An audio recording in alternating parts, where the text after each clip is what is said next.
Pernah nggak sih kamu janjian sama teman jam 7, dia baru muncul jam 8? Atau mungkin kamu sendiri yang suka ngaret. Kalau di Indonesia, jam karet itu udah kayak budaya ya. Tapi, tahu nggak sih?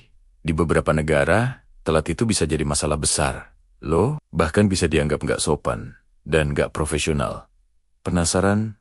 Negara mana aja yang warganya paling anti ngaret? Yuk, kita bahas bareng-bareng. Pertama, kita terbang ke Jerman. Wah, kalau ngomongin disiplin, negara ini juaranya. Di Jerman, tepat waktu itu bukan sekadar kebiasaan, tapi udah jadi bagian dari prinsip hidup yang mereka sebut. Bagi orang Jerman, datang tepat waktu itu adalah bentuk penghargaan terhadap waktu orang lain. Kalau kamu janjian jam 2 siang, itu artinya kamu harus sudah ada di lokasi jam 2 siang. Bukan baru berangkat dari rumah.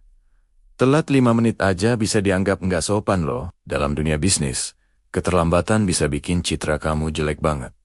Bahkan bisa bikin kesepakatan bisnis batal. Jadi, kalau mau berurusan sama orang Jerman, jangan kau bawa ban karet ja. Selanjutnya, kita ke negara tetangganya, Jerman, yaitu Swiss. Sama seperti Jerman, orang Swiss juga sangat menghargai ketepatan waktu. Mereka terkenal dengan presisi dalam segala hal, termasuk jam tangan mereka yang super akurat kan? Nah, filosofi itu juga berlaku dalam kehidupan sehari-hari. Di Swiss, kalau kamu diundang, makan malam jam 7. Datanglah tepat jam ke-7. Datang terlalu cepat juga, dianggap kurang sopan, karena bisa mengganggu tuan rumah yang mungkin masih bersiap-siap. Jadi, kuncinya adalah presisi. Keterlambatan dianggap sebagai tanda bahwa kamu tidak terorganisir dan tidak bisa diandalkan. Sekarang, kita pindah ke Asia. Tepatnya, ke Jepang. Siapa yang nggak tahu soal kedisiplinan orang Jepang? Di sini, ketepatan waktu itu harga mati. Sistem transportasi publik mereka, terutama kereta Shinkansen, terkenal dengan jadwalnya yang super akurat. Seringkali hanya telat beberapa detik dalam setahun. Budaya ini juga tercermin dalam kehidupan sosial dan profesional. Kalau kamu telat datang ke rapat, itu artinya kamu nggak menghormati rekan-rekanmu. Bahkan, kalau ada kereta yang telat, pihak perusahaan kereta api akan mengeluarkan surat keterangan keterlambatan untuk para penumpang, agar mereka bisa menunjukkannya di kantor.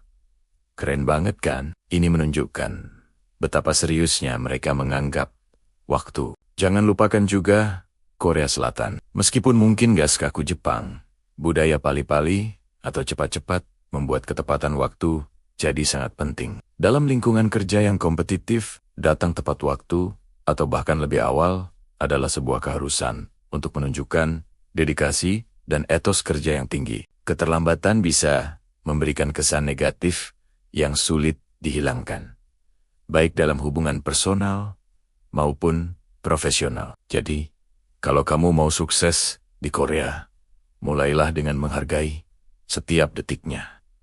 Terakhir, kita ke Belanda. Orang Belanda itu terkenal sangat terus terang dan efisien. Bagi mereka, waktu adalah uang. Mereka sangat menghargai efisiensi. Dan bagian dari efisiensi itu adalah tepat waktu. Kalau kamu punya janji, mereka berharap kamu datang sesuai jadwal yang sudah disepakati. Menunggu orang yang telat dianggap sebagai pemborosan waktu yang sangat tidak produktif. Mereka lebih suka segala sesuatunya berjalan sesuai rencana, cepat, dan efisien. Nah, itu dia beberapa negara yang warganya wajib datang tepat waktu. Ternyata, kebiasaan sederhana seperti ini bisa mencerminkan banyak hal tentang budaya dan nilai-nilai suatu bangsa. Ya, kalau dipikir-pikir, menghargai waktu orang lain itu memang penting dimanapun kita berada. Mungkin kita di Indonesia bisa sedikit mencontoh kedisiplinan mereka nih. Gimana menurut kamu? Coba tulis pendapatmu di kolom komentar ya. Terima kasih sudah nonton. Jangan lupa like, subscribe, dan sampai jumpa di video selanjutnya.